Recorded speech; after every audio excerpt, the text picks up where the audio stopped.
Hi, everyone. Thanks so much for joining us today.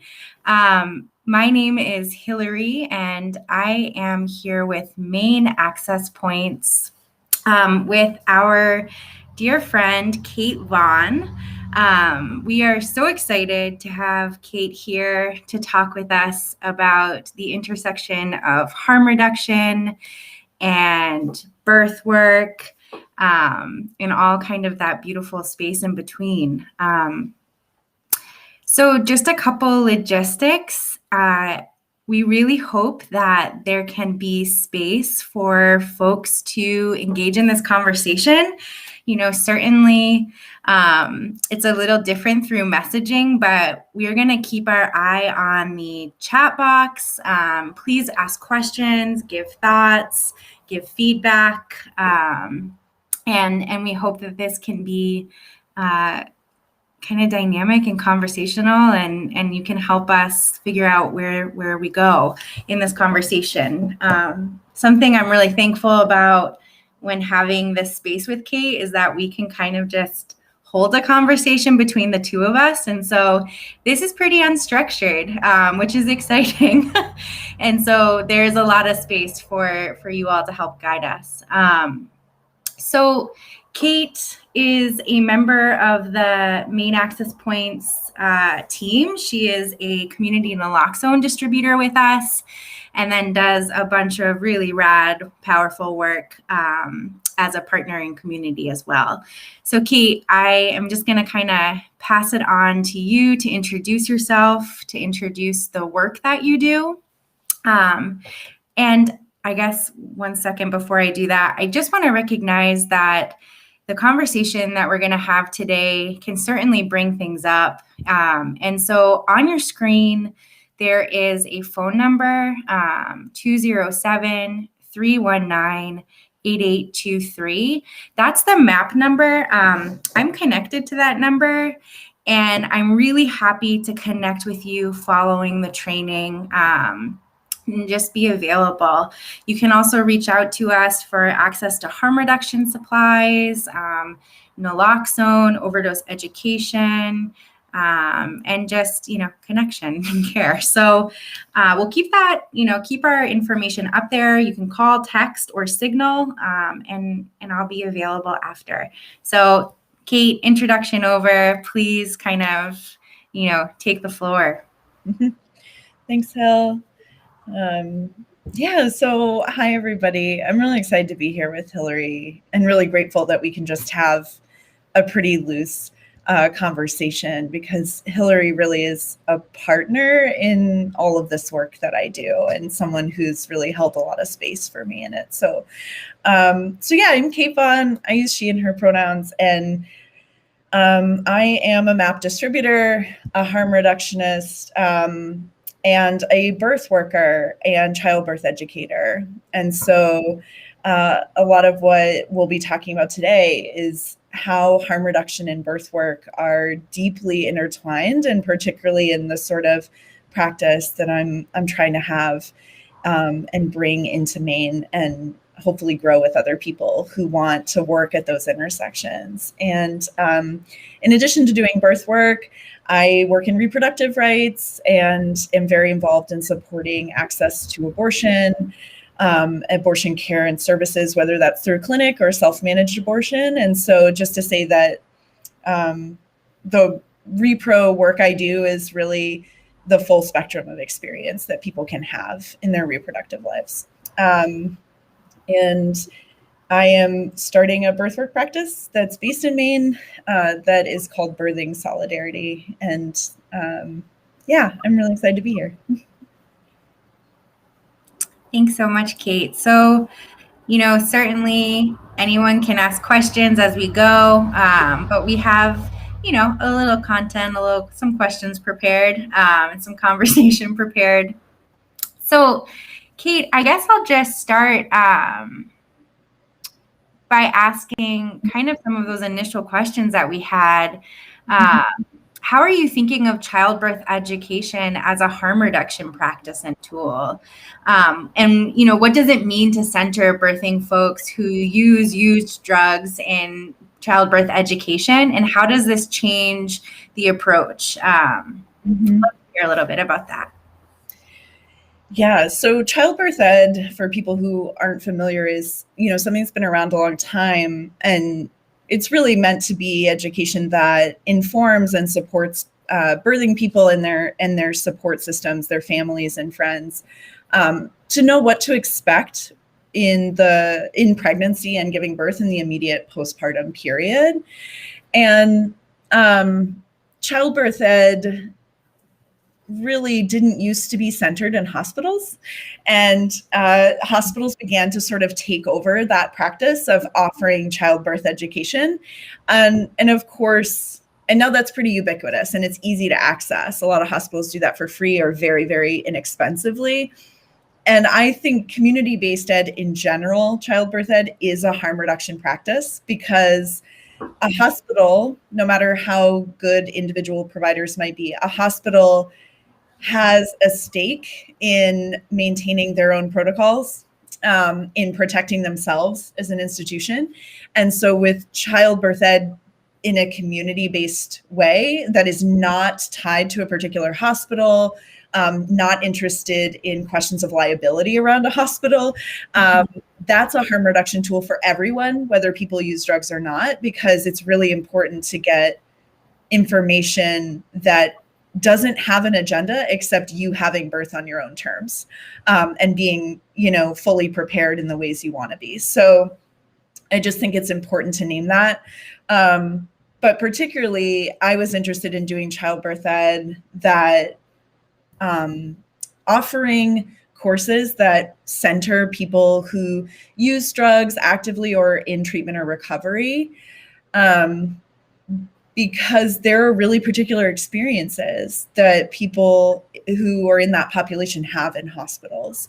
And we know that, people have a whole range of experiences, but it's very common for our folks to be profiled, discriminated against, mistreated. They're more likely to experience pressure to, for example, have a cesarean section, a surgical birth. They're more likely to be questioned when they're asking for pain management, and be seen as sort of med seeking. So those are things that are really concerning to me. And I'm really wanting to, for people who use or use drugs, everyone deserves a birth that is on their terms and is also held as a sacred place, right? Like, people are bringing new life earthside, and that is an enormous amount of work. It's a really special time in their lives. And I wanted to provide a educational environment where people could feel like their joy and the sacredness of their experience was going to be protected and honored. And so that course is called Birthing Sanctuary. And that's really a very special place where we focus on healing from all of these outside forces that are trying to take away the joy of someone's birth, right? And so I think that's really important for folks who use drugs or used to use drugs. It's also, to me, it recenters childbirth education away from being monetized, away from being attached to the medical industrial complex, and really about not only arming ourselves to self-advocate, but also to perform some kind of healing in ourselves. Right? Most people are coming to this with some kind of medical trauma. And so I think it offers something very important to our folks that main access points serves and builds community with, but it also, I think, offers something special to anybody who doesn't want to have a birth experience that is dictated to them by someone outside themselves. Yeah, and I think that, Kate, I think that it's just a recognition that, and a powerful, important recognition that folks use drugs, and that, someone put in the chat box, that they think this is so awesome that so many people who are pregnant and using are just terrified. And so to be able to access this sort of support, to be able to have conversation, to be able to, really centered their own experience and the care that they're getting is something that we know is just lacking in so many spaces. Thanks for everyone who's joining and and participating. It's really lovely to have you here.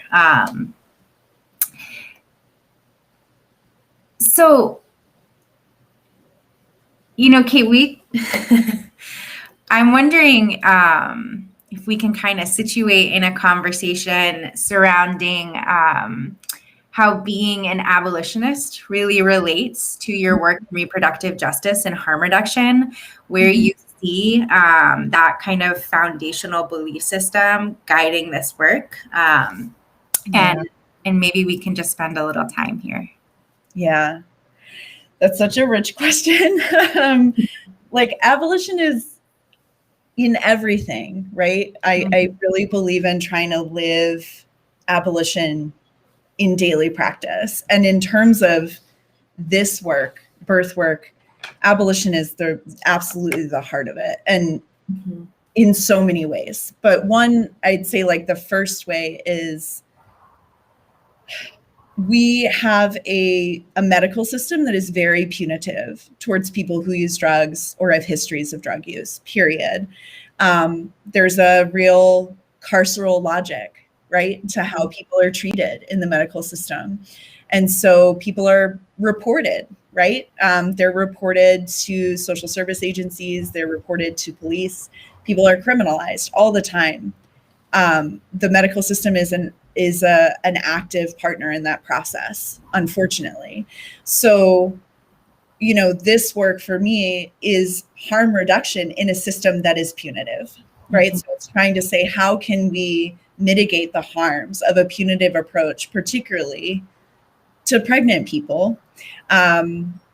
So they're, pregnant people who use drugs are some of the most stigmatized people in our society.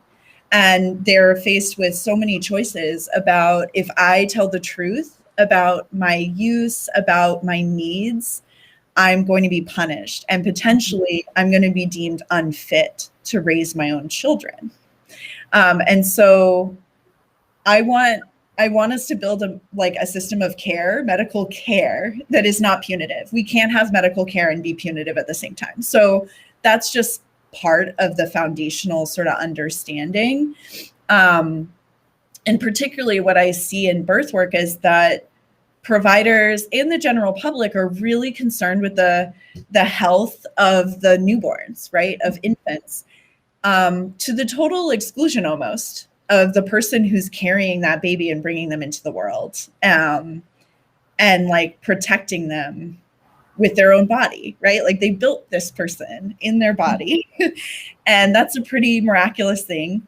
And instead of, being seen as someone who needs and deserves care, they're treated as though they are a danger to the life that they created.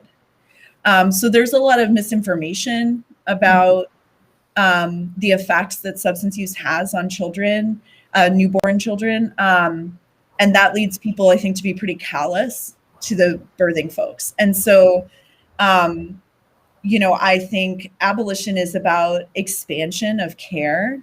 Like abolition is not just like, we don't want jails and prisons. We don't want a foster care system, but also like, we want to create new ways of caring for each other. And so that's like at the heart of my practice, is a belief that like punishment solves nothing, that harm reduction in pregnancy is useful to everyone, and that pregnant people have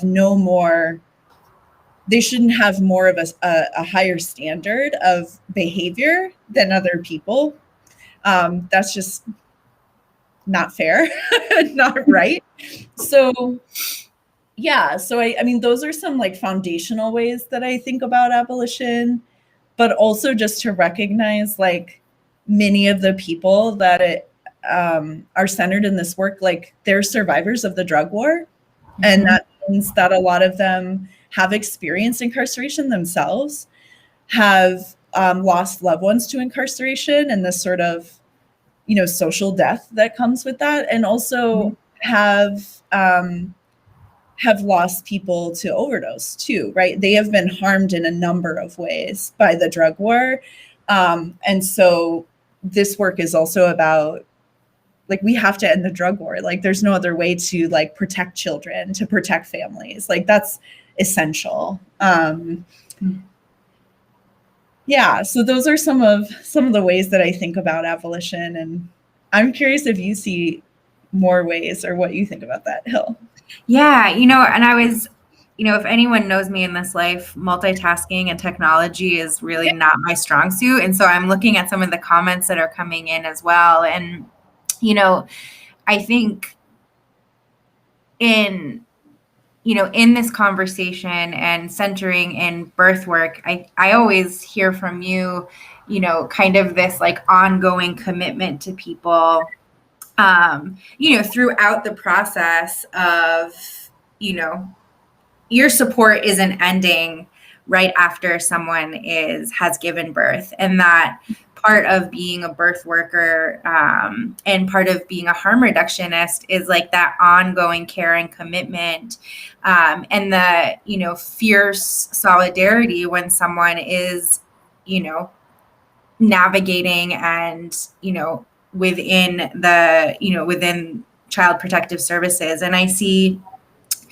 someone bringing that up, just like talking about their own practice and how like the trauma that exists, and that like two folks that they worked with then had to interface with that system. And I see, I really see that as, when we talk about the carceral system, and I hear you talking about like how medical systems and, and social work and like all of these quote unquote helping professions, like how they actually are major actors in the carceral system, and how as a birth worker and someone who is, doing harm reduction work, mutual aid work, you are kind of seeing people through the lifespan, seeing people in giving birth, continuing through pregnancies and also ending pregnancies, and really kind of like that full spectrum care. And so I wonder if there's, I would love to kind of hear a little bit about that full spectrum care. We have, talked a lot about grief and loss and grief work together. And I think that that's so central to this conversation, in like the welcoming, and that, grief is kind of embedded, as we are all navigating the drug war and navigating these systems, like how is part of your job, we talk a lot about transition work, and how that relates to kind of like where you're centered in birth work. Yeah, I'm answering your question with a question. That's totally fine. Well, and first, I want to acknowledge I'm seeing some folks share in the chat about their own experiences of seeing people separated from their newborns, and someone who's sharing a story about, because of past use history, having the Department of Health and Human Services, a caseworker in their room, like immediately postpartum. And I just want to like lift that up and thank people for sharing that. And that relates to the conversation about grief and loss work. So, we in full spectrum sort of birth work and full spectrum doula work, there is, there's a focus on people who are experiencing miscarriage and stillbirth and other types of fetal loss, like people who are ending pregnancies, having abortions, and that we want to be inclusive of that.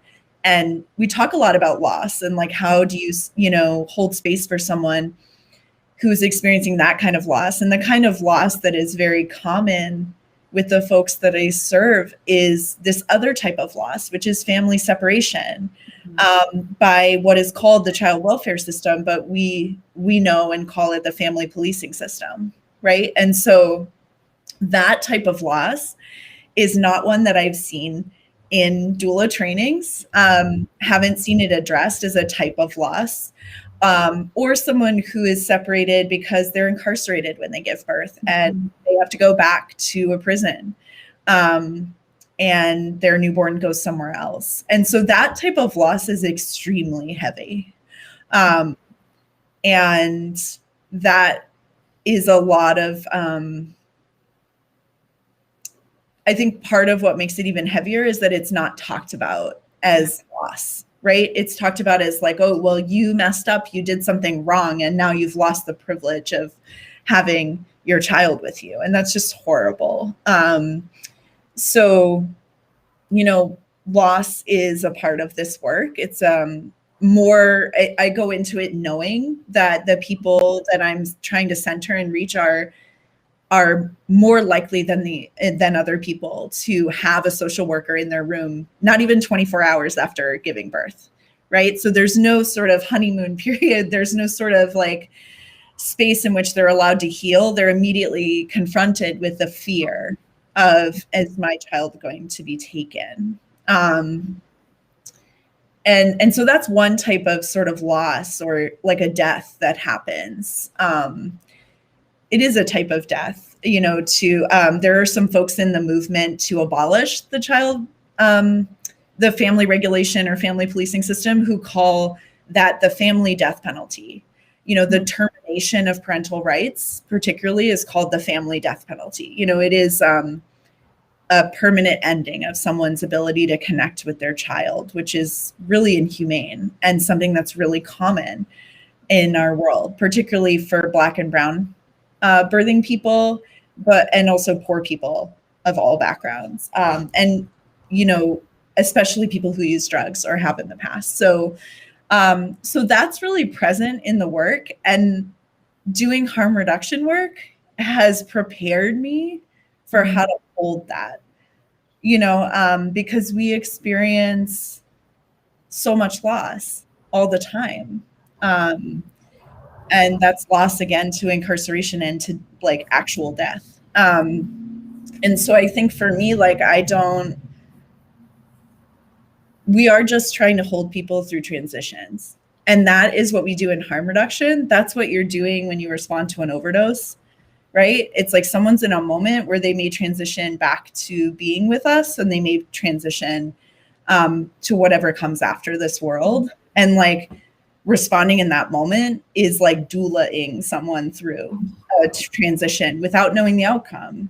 And that's true if you're, doula for someone's birth. You don't know the outcome, but you're in that in-between space, and you're responding to that moment, and you're witnessing and accompanying, right? And that's true of people who do death doula work, people who are there for people who are having abortions or ending pregnancies. That may be a difficult decision, or it may be a really relieving decision for someone, but either way, it's a transition from a state of being one thing to another. And so I do see all of this work as like completely related, right? It's all just about transitions. Like, that's where doulas show up. That's what we do, it's accompaniment work. And that is really very sacred, right? And I think, like in harm reduction work, and, in doing like naloxone training, so often we are deinstitutionalizing this care, and recognizing one of the most important things we can do is just recognize that the folks that are saving each other's lives at such like an unfathomable rate are folks who use drugs and folks that love them, that we're close to. And I think that like deinstitutionalizing and raising up the long history of individuals caring for birthing folks, caring for folks in transitions, doing that accompaniment work in and of itself, is mutual aid, right? Is abolition, is, like the decentering of, the professionalization of care.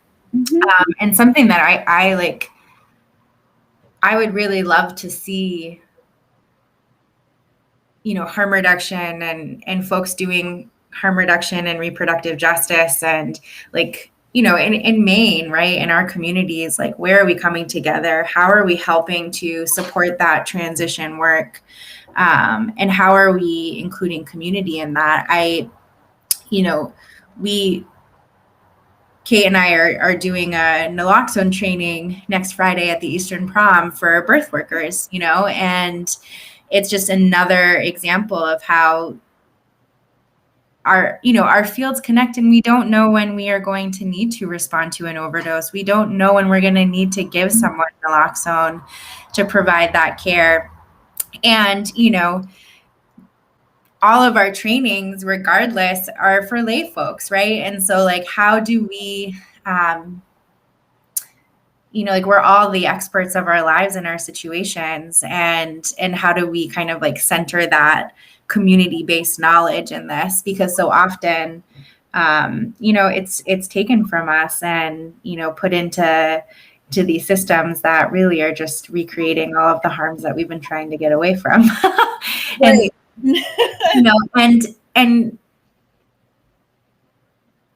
And I appreciate, I really appreciate you as a person who can recognize the grief and loss that exists in this work, in birth work, in supporting pregnant folks, and in supporting people afterward. I think that it's so important,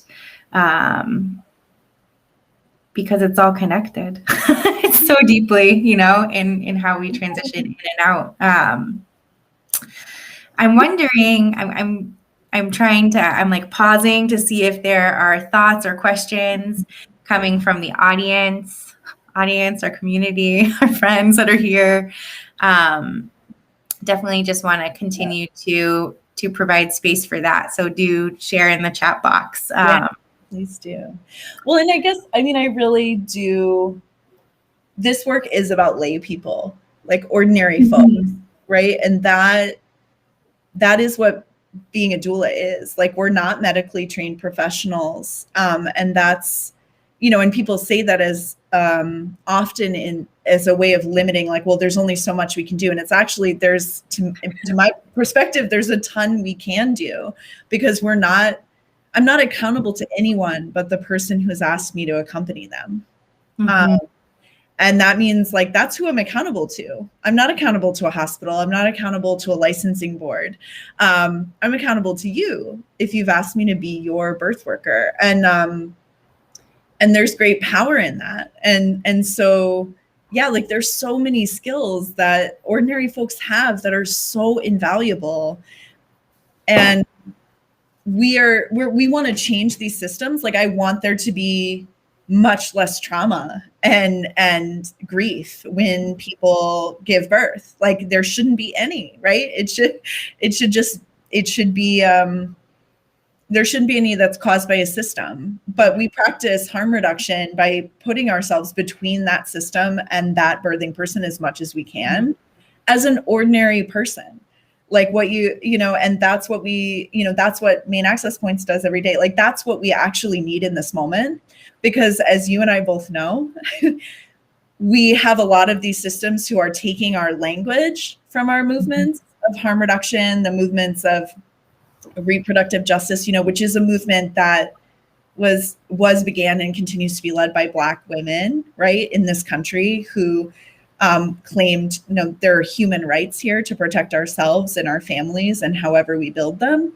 Like, there are lots of institutions now that want to claim that language and distort the meaning of it to undermine the transformation we're actually trying to create, right? And so we experience like that. There are plenty of hospitals who are going to say, like, oh, we do harm reduction, or like, we have naloxone, but they're disrespecting people who are their patients, right? They're continuing to perpetuate harm and don't want to be held accountable. So the best and most important work of transformation is happening with ordinary folks, usually like poor folks, incarcerated folks, people who use drugs, queer folks, Black and brown folks. Like, that's ordinary ass people. Like, we are the ones doing this, right? So that just feels so important. And I guess also, like, what ties harm reduction and birth work and abortion work all together is bodily autonomy. Yeah. Like, period. Saying, like, this person has the right to decide what they put in their bodies, what they do with their bodies, and how their bodies are going to be treated by others. And like, you know, to me, it's like, you can't be doing, I think you're doing birth work in bad faith, frankly, if you are really gripping onto stigma towards people who use drugs, including in pregnancy, because you are undermining the whole principle of bodily autonomy. And I believe most people go into birth work really caring about bodily autonomy, but we need to dig deeper and get really honest about what our stigmas are, what our biases are, right? Because you can't say bodily autonomy is real for one group and not for another. That just doesn't work. Legit. Okay, I would, you know, I always appreciate kind of like the expansiveness of our conversations and like kind of like these big picture discussions. And I'm also wondering if you can kind of like ground us in what some of the like support, like what kind of like the specific support that you provide to people throughout your relationship with them, and what someone could expect to be able to receive in partnership with you if they reached out to you, maybe from like start of introduction to like when, you know, could end. Yeah. So someone, you know, I call it being a birth companion. If someone wanted a birth companion or a birth doula, I would work with them. You know, first thing we do is we talk about if we're a good fit. So we're going to have like a phone call or a meetup to talk and see like, am I the best person for you and what you're looking for? And if not, I'm going to refer you to some other great folks who are going to meet your needs.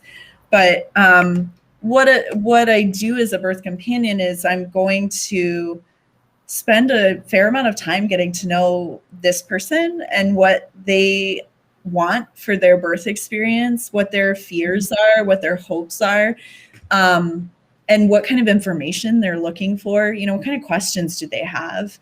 And supporting them in communicating also with their providers, their medical providers, helping them figure out what questions to ask, and also what things to just flat out demand of medical providers. And part of what we would do is work on a birth plan together, which is really a set of preferences and needs that a birthing person says that, you know, like there's a lot of unknowns that happen in labor and birth. And so, you know, it's not saying this is what is exactly going to happen, but it's saying in the event of something, here's what I would want, right? And here's what I expect from my provider. And ideally, the people who are asking me to be their birth companion would also want to be part of a childbirth ed class with me, where they could do deeper learning, and their birth support people could also be a part of that learning. It's really important to bring in the folks who are going to be in that room and be supporting that person through the process, if those folks exist. And then I'm on call basically to answer questions, to give information throughout the end of pregnancy, and then I am available during the entirety of labor and birth. And so I, you know, can be in the hospital with people. During COVID times, I did that remotely. Very frustrating to not actually be able to be there.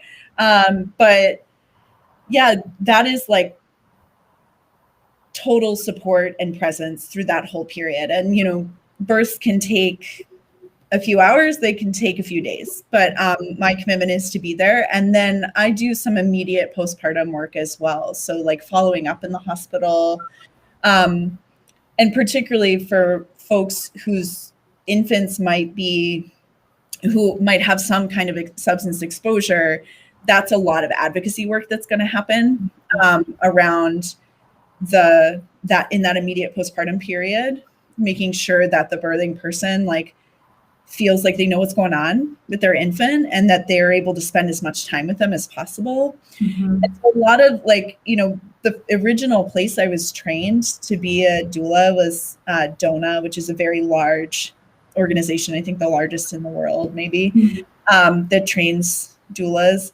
And I decided not to be certified with them because a big message I got through them was don't do advocacy. You don't advocate. And I remember thinking like, well, then why would someone hire me? Why would anyone want me there? So yeah, I've since found the people in the birthwork world who are like, no, advocacy is absolutely what we're doing. So during that birth, during labor and birth, it's really like advocating for what that person has communicated to me previously that they want and what they're saying in that moment that they need. And so that's kind of what the birth companion support looks like. And childbirth ed is something that I will offer throughout the year. I can do that one-on-one with people if they want that, but also can do it in class settings, both in person and remote. And I see a question about availability statewide. And so I'm based in Portland. I'm willing to support people wherever they are, particularly low-income folks and folks who use drugs. Like those are folks that I support for free. So like those are folks that I'm committed to serving in the ways I can within my capacity. And I would do that for anyone statewide. It just means some of it might have to be remote.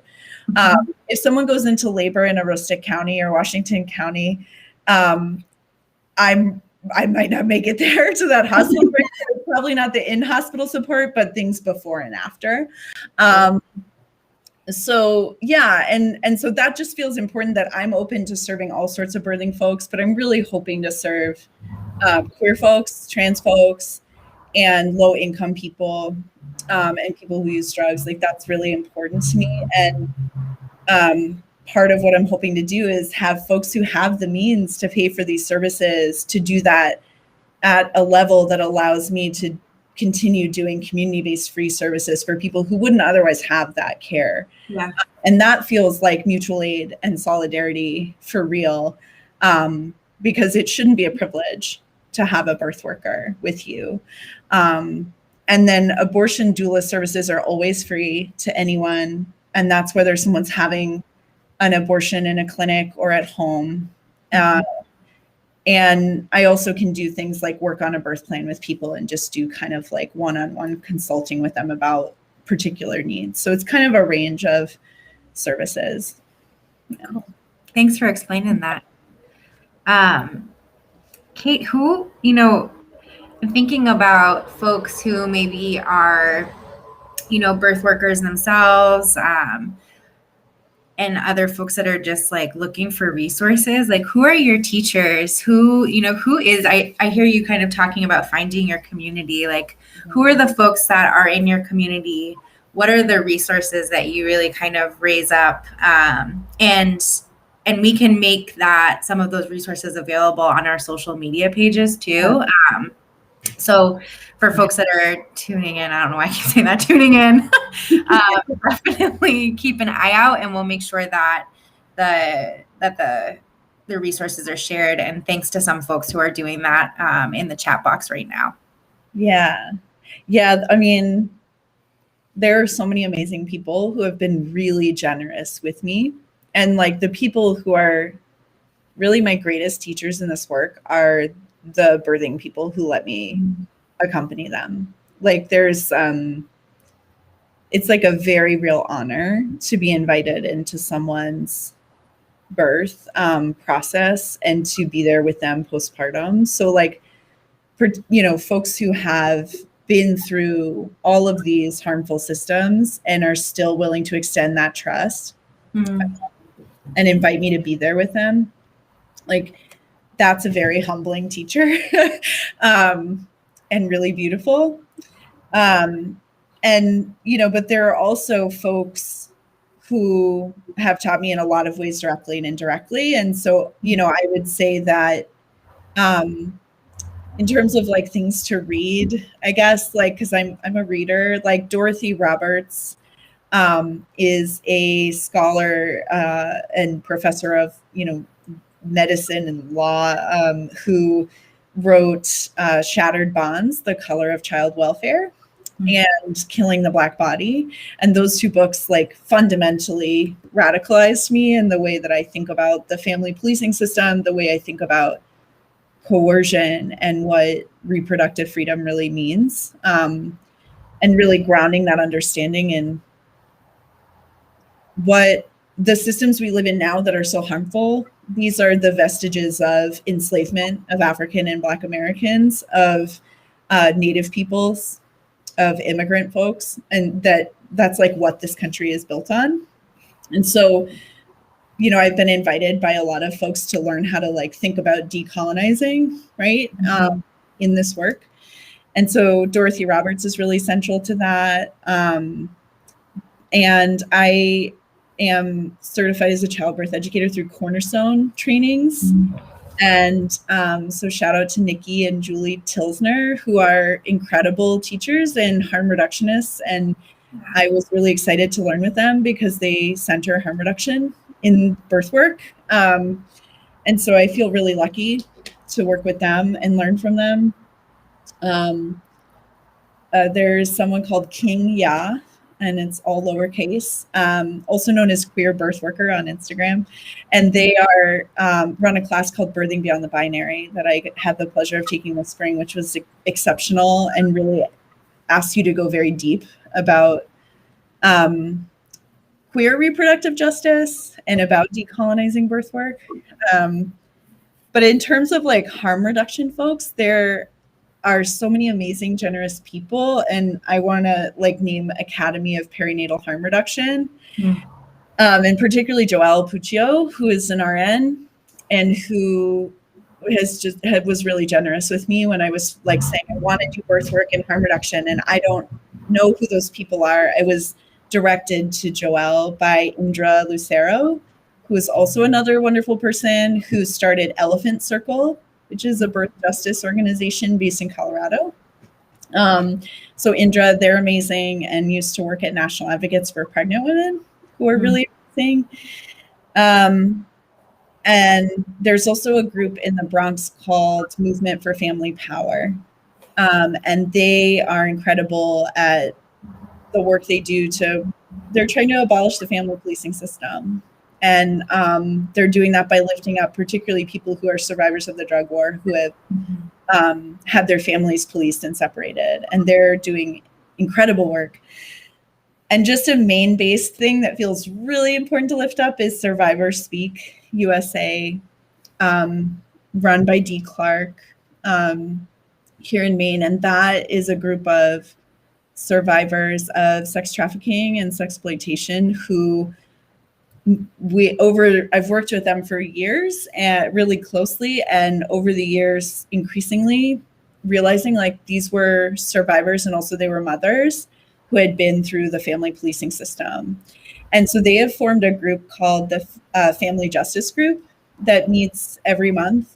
And it is open to any mothers who have had experiences with the family policing system of any kind. And so I can share more info about them. But that group of women, we just met last night. And, you know, every time we meet, it feels like a huge gift to learn from them and with them and be invited into that space. And they're, you know, we're able to get connected to folks who are at the Southern Maine Women's Reentry Center to be part of that group as well. So moms on the inside are able to be there too. So those are some of the places where like I'm always learning and feeling like there's a beautiful community of people doing this work. Thanks so much for sharing all of that. I wonder if there are other thoughts or questions out there in this internet world. And, you know, in like our last 15 minutes, Kate, kind of want to let you guide kind of like how we end and, you know, final things to share. And, you know, if folks would like to be part of the training next Friday, it is at 4 p.m. at the Eastern Promenade in Portland. And, it's really specifically for birth workers. And if you would like more information on that, you can definitely reach out to me. I will put my email in the chat right now. But it is obviously a free event. You can have naloxone after and, have some education that is really specific to the work that folks are doing in community.